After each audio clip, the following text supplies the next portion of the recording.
Ich starte mit einer Frage für Devlin.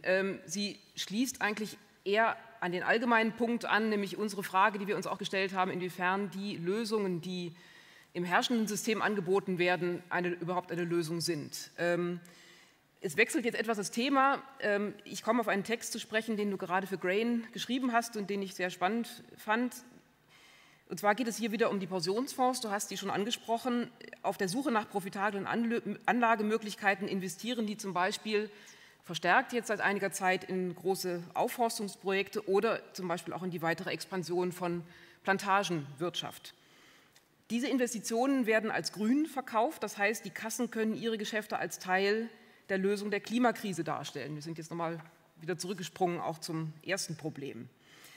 Die Projekte, in die Sie investiert haben, forcieren aber den Raubbau an Mensch und Natur und es werden erneut Strukturen geschaffen, über die wir schon gehört haben, die neue Ausbrüche von zoonotischen Krankheiten wahrscheinlicher machen. Das heißt, an dieser Art Investment zeigt sich doch, wie die Themen, die wir behandeln, zusammenhängen. Vielleicht kannst du hierzu noch was sagen, kurz.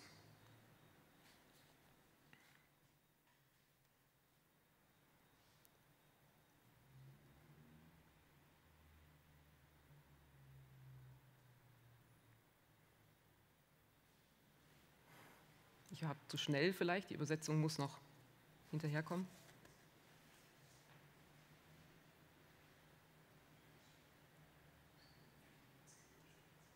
Hat die Frage dich erreicht, Devlin? Sorry, I don't have a translation, so I don't know. Ah, okay.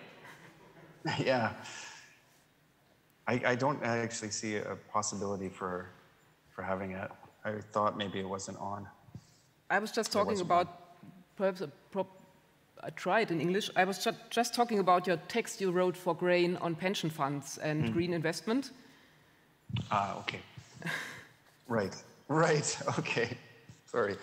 Well, I think I know the question, so I'll try my best to answer. You can correct me if I'm not doing it. But just to say that, yes, one thing that's happening now is, well, first to back up a bit, pension funds are the probably biggest source of fuel for the financial sector in the world. So when we talk about BlackRock, talk about Vanguard and others, we're often mainly talking about the deferred wages of workers. Latest number I heard was $51 trillion are being managed by of workers' retirement savings are being managed by financial companies. So they're a huge determinant of how of what happens, and most of that money goes into corporations. Of course, there's some that goes into government bonds and other things, but by and large, those financial companies are only interested in investing in corporations. And as there are more and more pressure on pension funds and others to show some kind of commitment towards action around climate, on the climate crisis, they're using all kinds of ways to kind of deflect from that or distract from that. And one of the ways is of course, these nature-based solutions or other kind of offsetting schemes they can invest in. But also in investing in agribusiness and food companies and even farmland directly or plantations as a sort of new form of green investment. So you have a lot of effort by corporations to now sort of remarket themselves as actors for climate change and as sources of green investment. So big commodity traders like Olam, for instance, are getting money through green bonds, or you'll have World Bank programs that give money to factory farms, which somehow set up a biodigester or something like this. So the role of pension funds is critical. What happens with pension fund money, largely determines where investment goes, and there's very little control that workers have currently over what happens with their pension funds. So you have this enormous contradiction between the interests of workers and what is being carried out with their investments. And we're talking about $51 trillion. I mean, it's enough money to, you know, if you believe what what the international agencies are saying on this, you know, it's enough money to resolve the climate crisis. So that issue of control over pension fund money, control over, you could call it workers' deferred wages, that is crucial to thinking about how we can move out of the current system we're in. Vielen Dank. Also beware of green investment. Anschlussfrage an Christian. Es ist in letzter Zeit viel von grüner Modernisierung die Rede. Green Deal macht in Europa gerade die Runde und beschäftigt uns, die wir in der gentechnikkritischen Szene arbeiten, auch sehr, denn das Credo der EU-Kommission ist, ohne Technologien werden wir eine Grünung der Landwirtschaft nicht hinbekommen. Inwiefern ist auch diese grüne Modernisierung des Kapitalismus keine Lösung?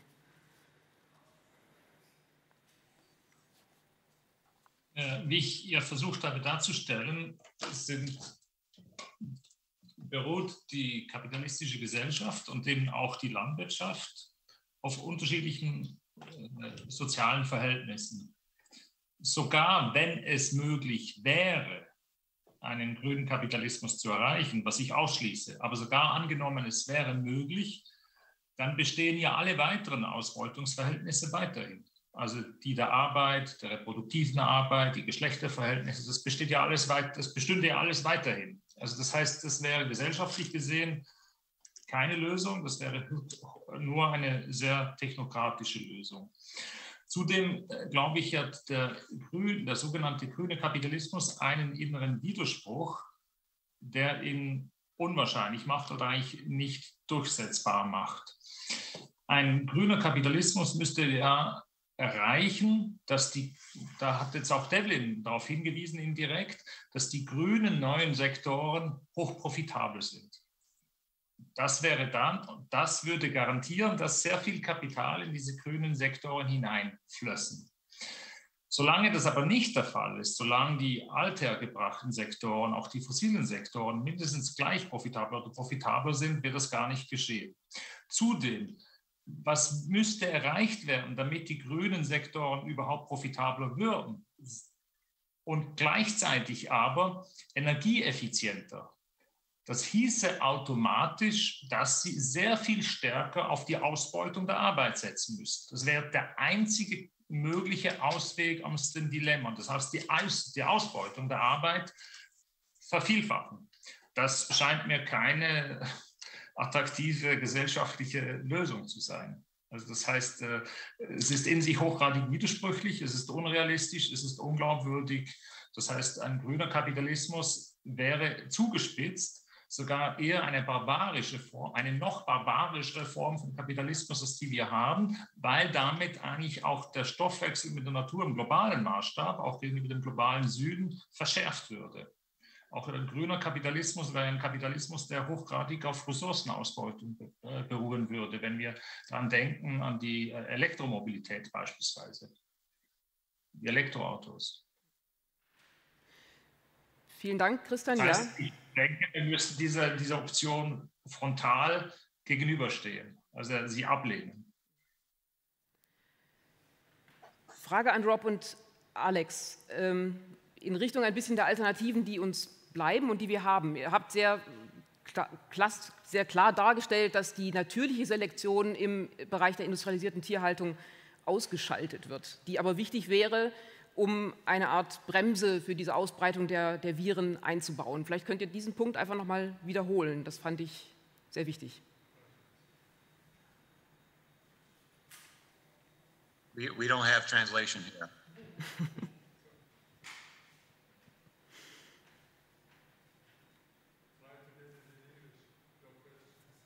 I try to formulate it in English.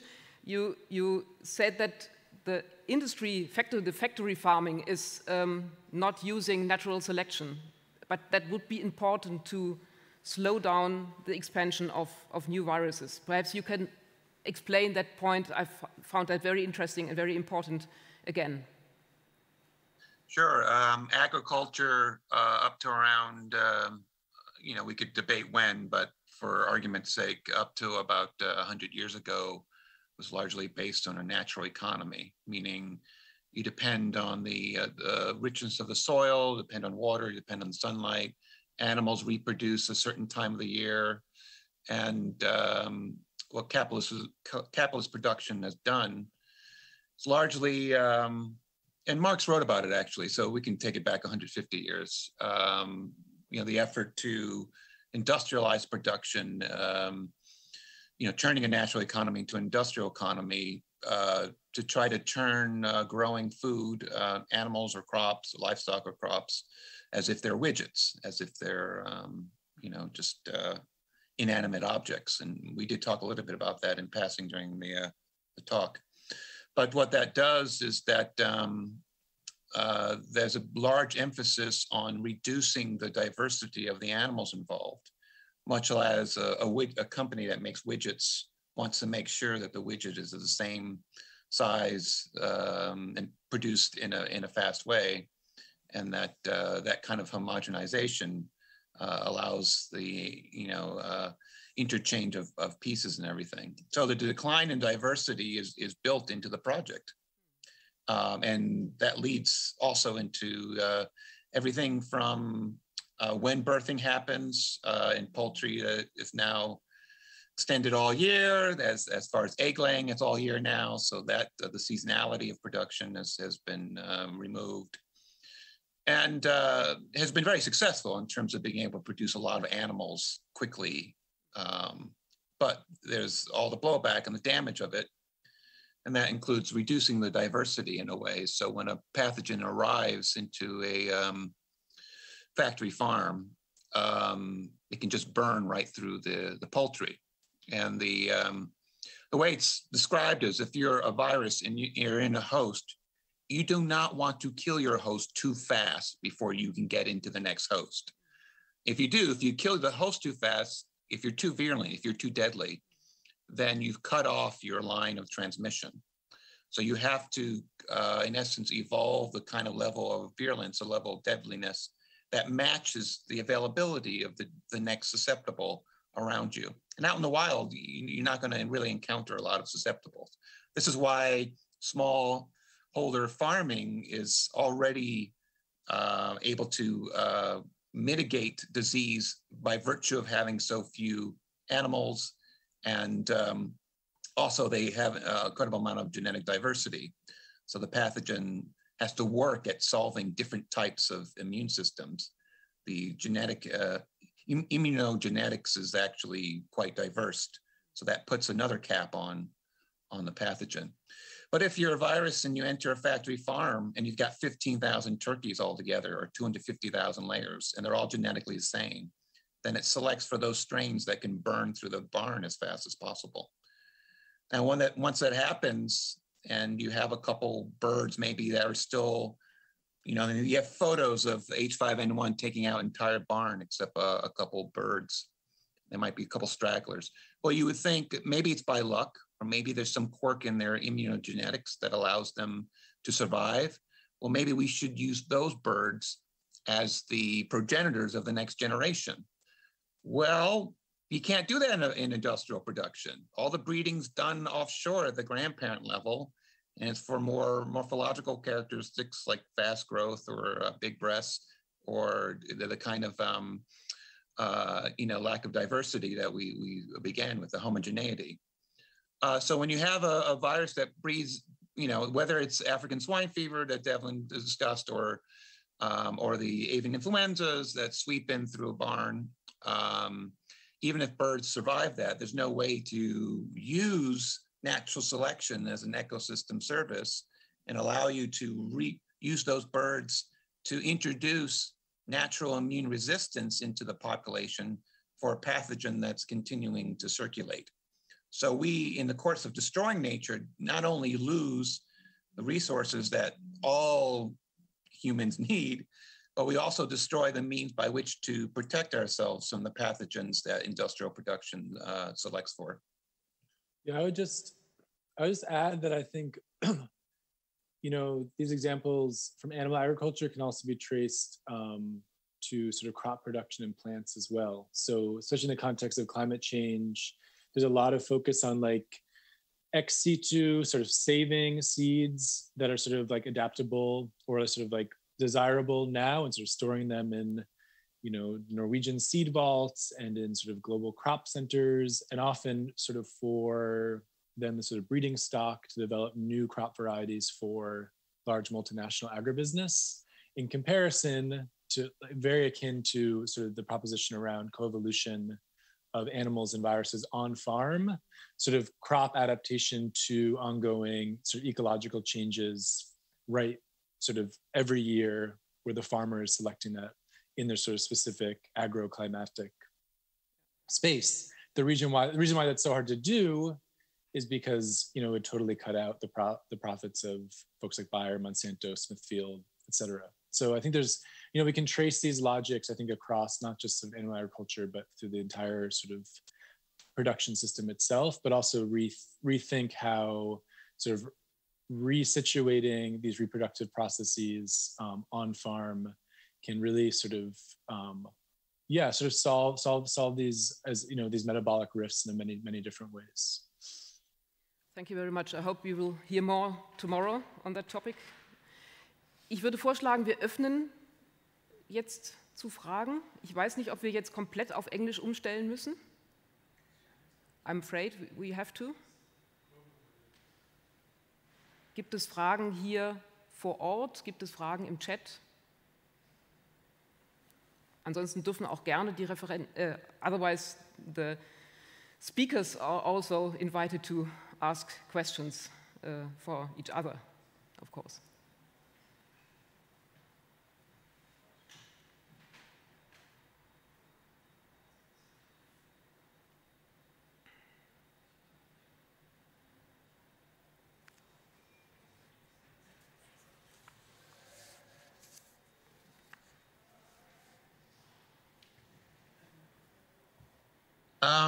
I have a question. For Christian, and I apologize I wasn't able to hear all that you were getting at, but I was curious as to the your thoughts about the issue of, is it really merely a matter of, you know, to solve things is merely a matter of to take the present technology and hand it over to workers. So is that enough? Or is this a matter of that the relations of production, or the modes of production, are the means by which the relations of production are enforced in such a way that handing over agribusiness, you know, factory farms to, you know, worker cooperatives, which would be a step forward, is that enough, or do you have other things in mind?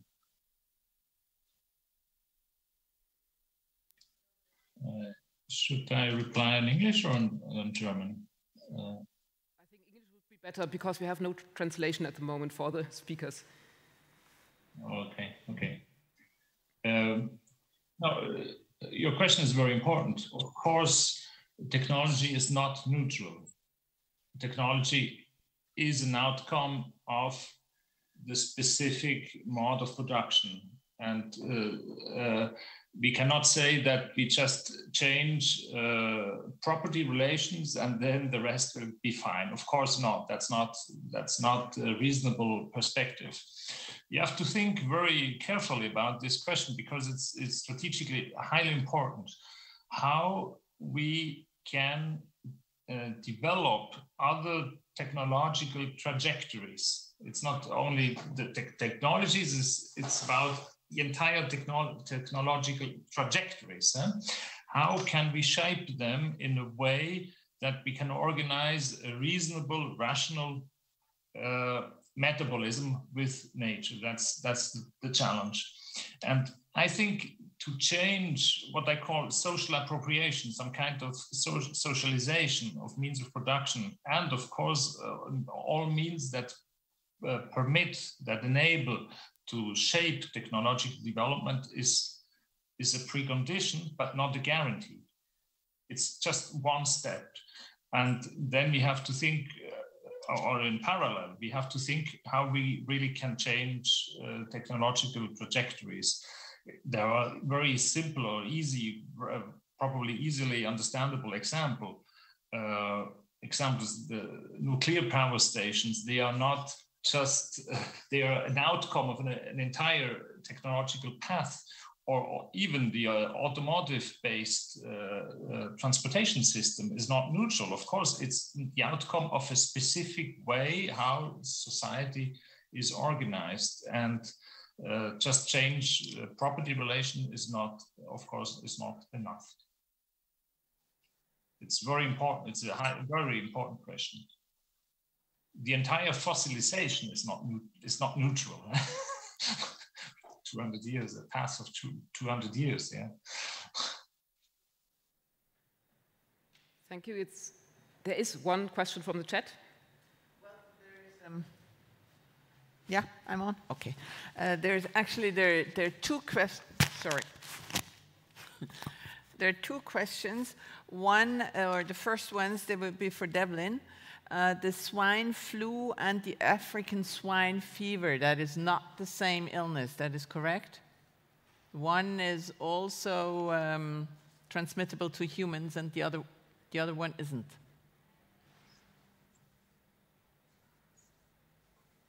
That's correct. Well, there are many variants of swine flu, but just like with bird flu, they can become transmissible to humans. Great, thank you. I would only add that African swine fever does spill over into humans all the time. It's just that we're giving African swine fever the opportunity to experiment with the human immune system.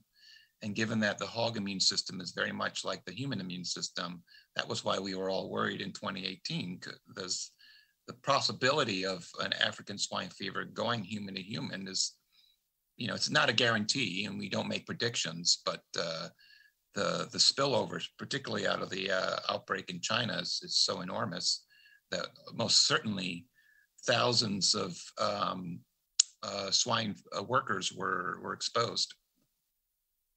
Thanks, Rob. Thank you.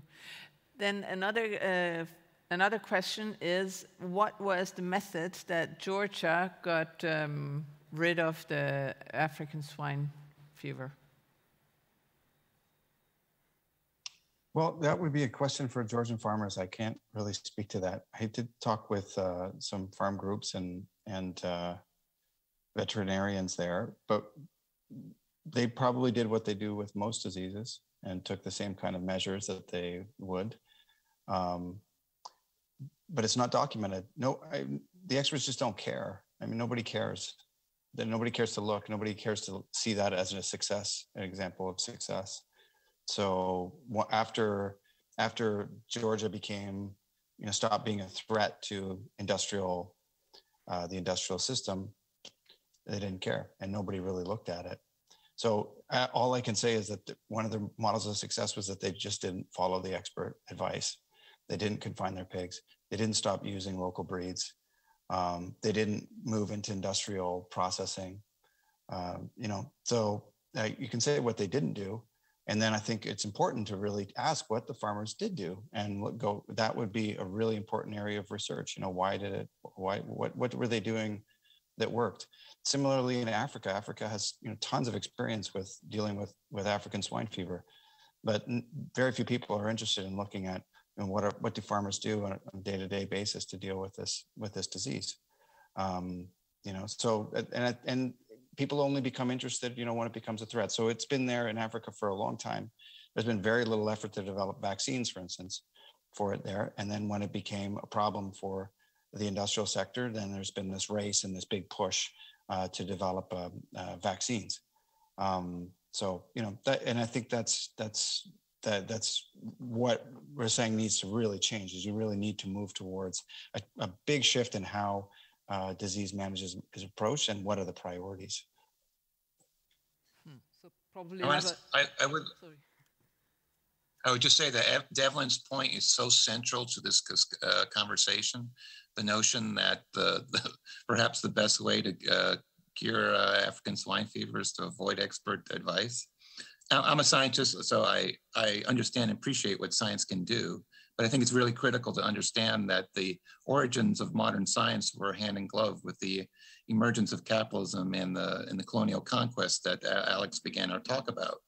And so scientists are not neutral, much as the technology that Christian discussed is not neutral either. And they are folded in. You know, I think in one of my books, I describe scientists as being selected for as much as the chickens that they study. And so there are all sorts of filters through which some scientists are chosen over others. It's the hiring level, the grant level, and the level of the kind of politics of respectability, a desire to be able to be considered part and parcel of, you know, high society in a way that ends up selecting for, you know, brilliantly executed narratives over the nature of reality and nature, but also severely divorced from the nature of things.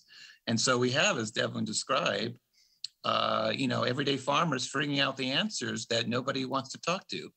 And so over at the Pandemic Research for the People, our objective is to reach out across these divides of discipline and beyond discipline, beyond academia, and work directly with farmers to figure out ways and means by which such a pandemic never happen again. Thank you, Rob. I think that was a really great final word. And I think we should stop here for tonight.